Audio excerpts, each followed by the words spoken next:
Lebih lengkap kita bahas soal isu Matahari Kembar dan pertemuan Sufmi Dasko Ahmad dengan 3 petinggi PKS. Sudah bergabung bersama kami saudara di Kompas Petang.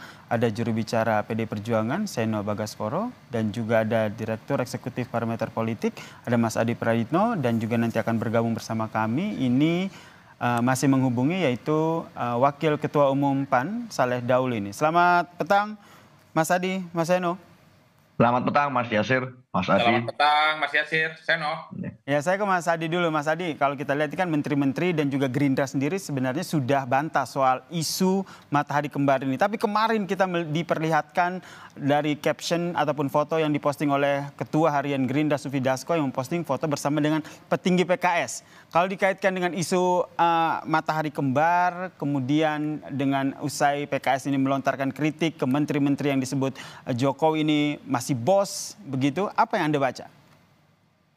Ya saya kira memang tidak mudah sebenarnya merangkai puzzle politik dari begitu banyak dinamika politik yang belakangan ini berkembang, termasuk juga soal pertemuan politik ya, pimpinan DPR yang sekaligus adalah orang penting di Gerindra, Prof. Dasko dengan sejumlah elit PKS. Tapi saya membaca ada kemungkinan dua hal. Pertama memang dalam politik itu kan tidak ada yang kebetulan. Pasti ada konteks politik yang selalu dikait-kaitkan. Publik mengaitkan pertemuan antar pimpinan elit itu sangat mungkin dikaitkan dengan statement dan pernyataan Mardhani Alisera beberapa waktu yang lalu terkait dengan kekhawatiran munculnya matahari kembar terkait dengan sejumlah menteri, wakil menteri yang berdatangan ke Solo. Tentu statement Mardhani Alisera itu kan dalam banyak hal sudah menimbulkan kegaduhan, menimbulkan kontroversi, dan bahkan dalam banyak hal Mardhani Alisera itu kan diserang oleh partai-partai politik lain pendukung Pak Prabowo karena dianggap mempolitisir dan menganggap itu adalah sebagai sebuah statement yang dinilai bisa memecah belah antar pimpinan. Nah, itu yang pertama, Mas. Itu nggak bisa dibantah. Tapi yang kedua memang belakangan ini kan santer bahwa memasuki 6 bulan, persis tanggal 20 nanti, April 2025, Prabowo Subianto sudah genap 6 bulan menjadi presiden di Republik Indonesia. Disitulah muncul soal kemungkinan partai-partai yang selama ini mendukung Prabowo secara informal seperti PKS dan termasuk PDIP, itu sangat mungkin akan diajak serta menjadi bagian dalam koalisi pemerintah. Memang secara eksplisit tidak ada kader PKS yang jadi Menteri Prabowo, kita juga tidak melihat misalnya ada kader PDIP yang menjadi bagian dari Prabowo, tapi secara prinsip misalnya baik PKS ataupun PDIP itu kan sudah memberikan dukungan politik secara total terhadap segala hal yang sudah diputuskan oleh pemerintah.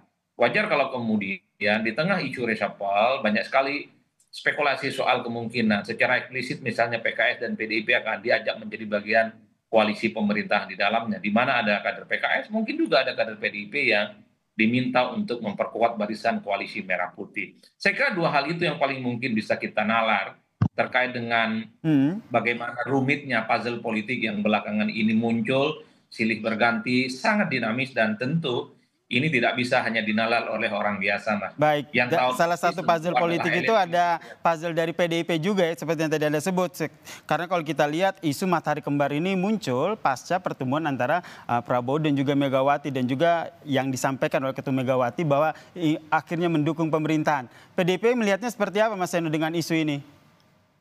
Ya, pertama harus saya luruskan dulu bahwa dukungan PDI Perjuangan kepada pemerintahan Pak Prabowo itu bukan ujuk-ujuk muncul akhir-akhir ini. Tetapi itu adalah suatu pernyataan yang sudah cukup lama kami sampaikan berulang kali pasca pelantikan Presiden Prabowo sebagai presiden secara resmi. Bahwa memang kami di luar pemerintahan, tetapi itu tidak ada urusan dengan soal tidak mendukung. Kami yes berada di luar pemerintah, tetapi dalam apapun yang kami mampu, peran-peran yang kami mampu di DPR, di kepala daerah, itu kami berharap bahwa pemerintahan Pak Prabowo bisa berjalan dengan baik. Jadi dukungan itu sudah sejak cukup lama, bukan akhir-akhir ini. Gitu. Tetapi yang jadi persoalan memang adalah poin dari apa yang kita bicarakan akhir-akhir ini, itu kan memang soal banyaknya silaturahmi politik kemana-mana nih. Ini para pimpinan kita pada berkunjung di momen Lebaran dan lain sebagainya. Dan dalam konteks itu sebetulnya kalau kita mau melihat dari kacamata kebudayaan, sesuatu yang wajar-wajar saja di momentum Lebaran.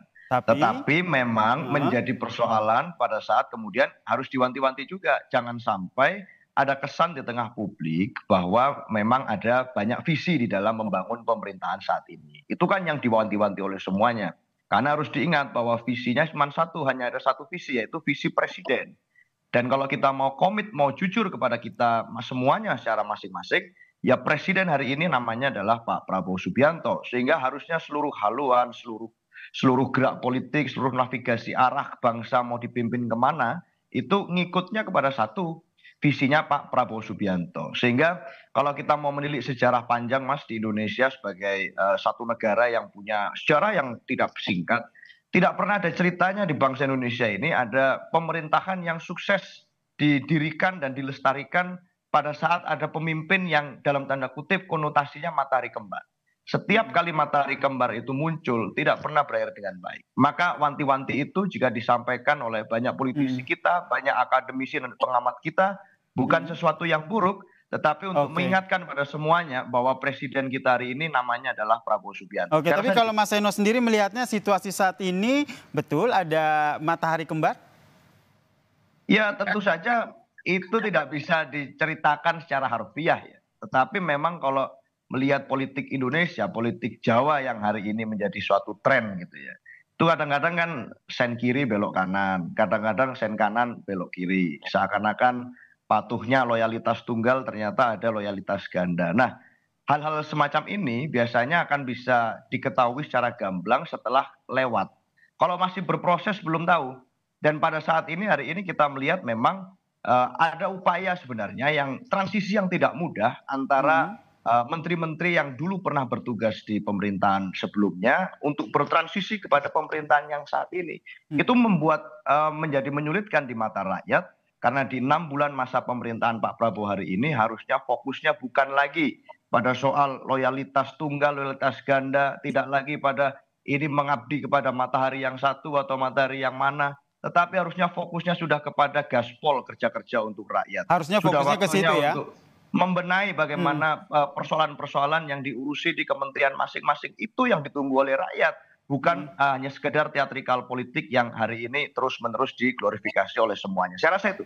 Oke, Mas Adi sendiri melihatnya seperti apa tadi? Apakah betul memang Mas Adi juga melihat ada kesulitan nih transisi antara menteri-menteri yang dulunya ada di pemerintahan Jokowi dengan menteri-menteri yang sekarang mereka juga ikut di pemerintahan Prabowo?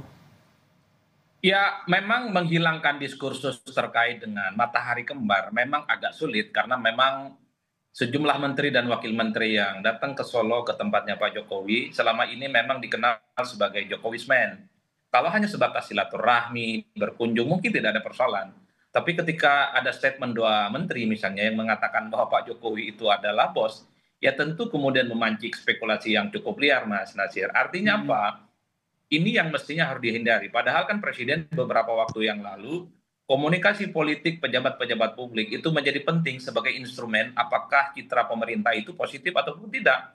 Mungkin niatnya hanya sebatas silaturahmi karena masih menganggap bahwa Pak Jokowi itu adalah sebagai sosok yang selama ini dianggap penting dan kemudian membuat orang-orang yang saat ini menjadi kabinetnya Pak Prabowo juga tidak terlepas dari peran dari Pak Jokowi dan seterusnya.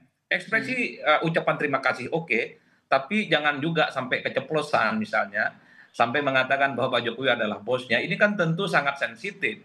Itulah yang kemudian menurut saya wajar kalau kemudian sekelas Mardhani Alisera juga ngomong dan mewanti-wanti soal matahari kembar. Ini kan seakan-akan mengkonfirmasi dari 6 kali statement Pak SBY jauh hari sebelumnya di sebuah wawancara dengan sebuah stasiun televisi swasta yang mengatakan bahwa di pemerintahannya memang Pak SBY itu sangat menghindari apa yang disebut dengan matahari kembar. Dan Pak SBY juga sangat mewanti-wanti di pemerintahan siapapun jangan adalah pemerintahan yang kemudian disebut dengan matahari kembar. Tapi yang kedua, saya justru lah kita sudahi misalnya soal tak ada matahari kembar karena saya kira Sekjen Gerindra ataupun partai-partai politik pendukungnya Pak Prabowo menyatakan bahwa itu silaturahmi biasa kok. Ya betul, itu hanya silaturahmi.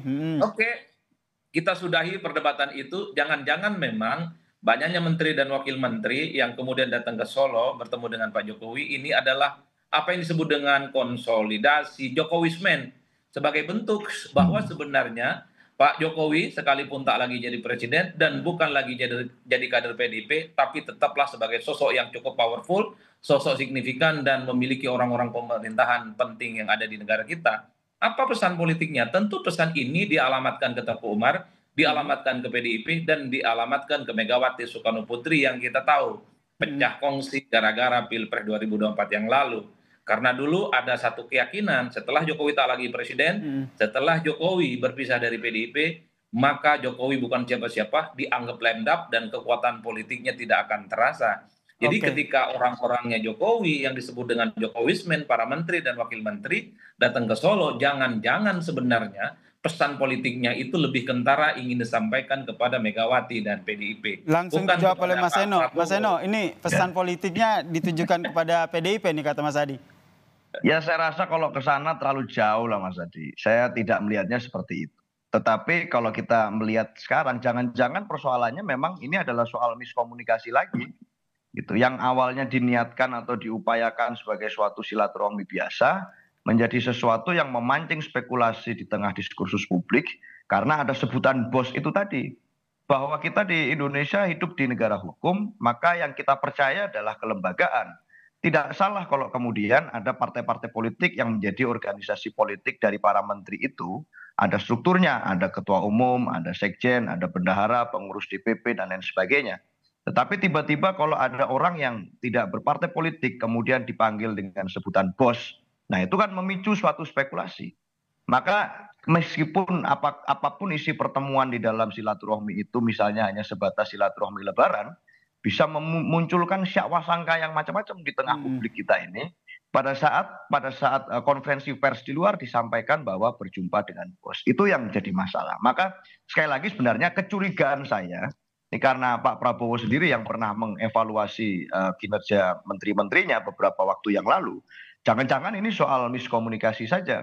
Jangan-jangan ini soal menyampaikan kepada publik yang tidak tepat.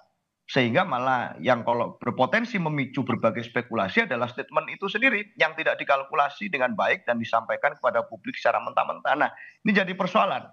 Maka kalau saya lebih baik saya tidak mau berpikiran negatif. Saya masih berharap bahwa semuanya menyadari di Kementerian Pak Prabowo hari ini bahwa mataharinya cuma satu.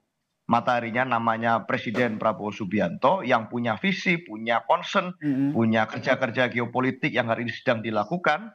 Dan tidak ada matahari lain selain Pak Prabowo. Karena pada saat matahari lebih dari satu, itulah awal mula dari musibah. Saya rasa itu, Mas. Jadi lebih kepada miskom ya, meskipun kalau kita lihat timeline-nya ini kan pertemuan antara silaturahmi Menteri-Menteri Prabowo ke Jokowi ini kan terjadi setelah adanya pertemuan Presiden Prabowo dengan Megawati Soekarno Putri, sehingga sulit untuk dipungkiri bahwa tidak hanya sekedar silaturahmi di sini. Mas Adi bagaimana melihatnya? Ya, orang seperti saya, Mas Yasir, sebagai peneliti ya, sebagai dosen, tentu harus menyiapkan begitu banyak argumen-argumen yang sebenarnya sebagai bentuk sanggahan-sanggahan dari pihak yang lain. Kalau kita sebut silaturahmi sejumlah menteri dan wakil menteri ke Solo sebagai kunjungan yang berpotensi menimbulkan matahari kembar, tentu banyak orang yang juga membantah dan tidak happy. Makanya kemudian wajar kalau saya menyebut jangan-jangan memang pertemuan menteri dan wakil menteri Kabinet Merah Putih ke Solo ya ini sebagai bentuk ekspresi semacam show off bahwa Jokowi setelah tak lagi jadi presiden sebenarnya masih powerful posisinya. Ya pesannya adalah kepada pihak-pihak yang selama ini anti Jokowi, termasuk juga kepada PDIP. Tapi bagi saya secara prinsip ya, menteri-menteri dan wakil menteri memang harus sensitif dengan kondisi di mana saat ini memang pemerintahan, koalisi Kabinet Merah Putih, itu kan dipersepsikan masih dalam bayang-bayang pemerintahan sebelumnya.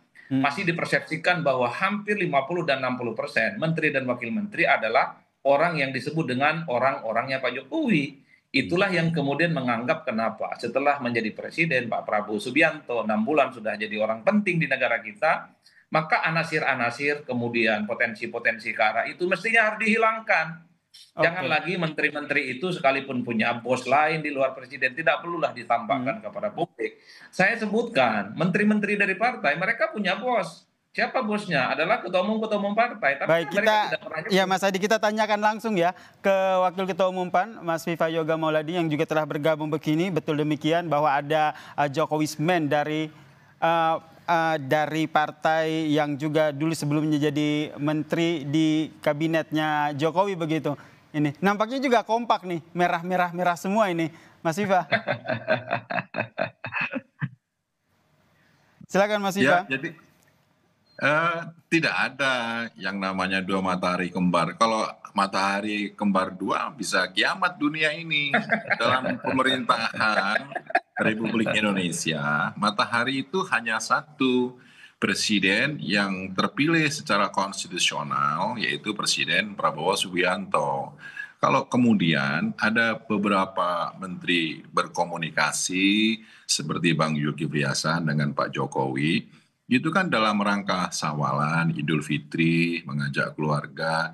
Saya rasa hubungan kekeluargaan itu jangan kemudian menjadi penghambat dan ditafsirkan secara jauh bahwa itu adalah menyangkut soal kewenangan. Tidak, soal kewenangan, tugas, pokok, fungsi, tetap Presiden Prabowo sebagai presiden terpilih, sebagai satu-satunya matahari di Republik Indonesia yang melakukan pekerjaan konstitusional dan bertanggung jawab terhadap masa depan Indonesia. Jadi sebenarnya kalau kemudian tafsiran dari masyarakat bagaimana cara berkomunikasi elit-elit partai, elit-elit politik nasional di dalam mengembangkan toleransi, mengembangkan silaturahmi, berdiskusi, itu kemudian jangan ditafsirkan melampaui kewenangan. Tidak, menteri-menteri sebagai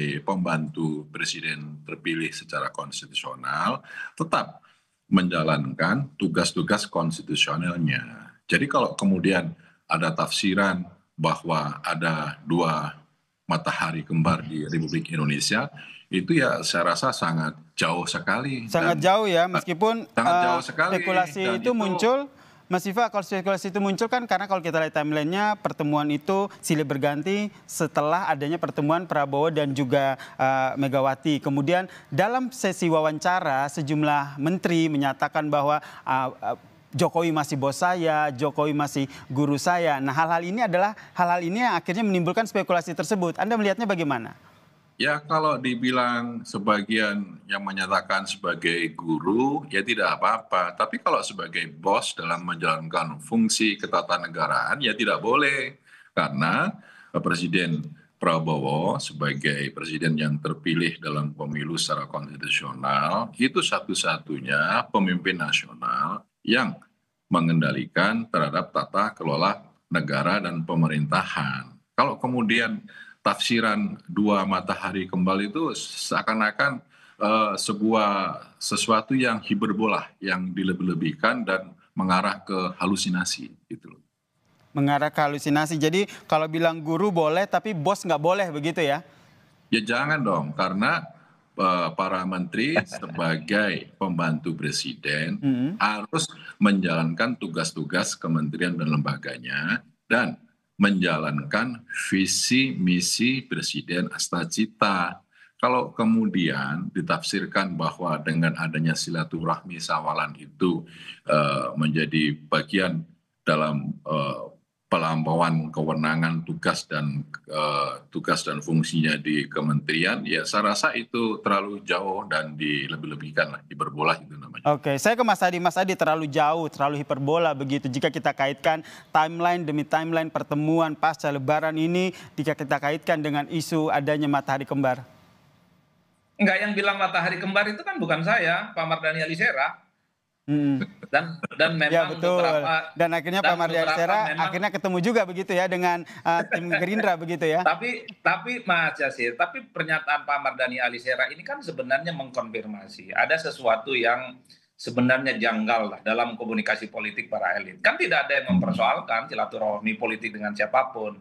Tapi sebagai pejabat publik memang harus hati-hati bahasa dan statement-statement politiknya. Masa iya sih menteri dan wakil menteri kemudian mengatakan ada bos lain di luar presiden? Kan itu yang diributkan. Wajar kalau kemudian banyak pihak yang meminta menteri-menteri yang kayak gitu harus ditegur, jangan lagi diulang. Saat ini presidennya cuma satu, Prabowo Subianto, bukan yang lain. Itulah yang saya sebutkan. Kalaupun toh ada pihak-pihak tertentu yang ingin menunjukkan bahwa dirinya masih kuat, masih powerful, dengan cara misalnya mengonsolidasi para menteri di kabinet Pak Prabowo, Sorry itu harus saya katakan, ini tidak akan mengubah apapun kok. Yang jadi presiden di negara kita tetaplah Prabowo Subianto, bukan yang lain. Yang bisa mengorkestrasi kepentingan politik, kebijakan politik di masa-masa yang akan datang, itu hanyalah Pak Prabowo Subianto. Maka dari itu Maka wajar. Sekjen Gerindra Sufinda Squakat bertemu langsung dengan PKS dan memposting itu di media sosial. Ini salah satu Ya. upaya untuk meredakan isu matahari kembar itu, Anda membacanya begitu? Betul, kalau mau jujur sebenarnya, kalau hanya untuk sebatas meredakan itu terlampau sepele ya. Saya kira ada persoalan lain yang sepertinya jauh lebih serius. Kenapa para pimpinan partai, Pak Sufmi Dasko dan pimpinan-pimpinan PKS bertemu? Jangan-jangan memang ada kaitannya dengan persoalan reshuffle. Karena kalau mau jujur Mas Yasir, pernyataan Mardhani Alisera itu kan tidak dibela oleh PKS. Bahkan menganggap Mardhani Alisera itu hanya sebatas individual, statement-statementnya tidak mewakili partai, dan bahkan disebut oleh PKS bukan lagi menjadi pengurus yang tidak terlibat dalam keputusan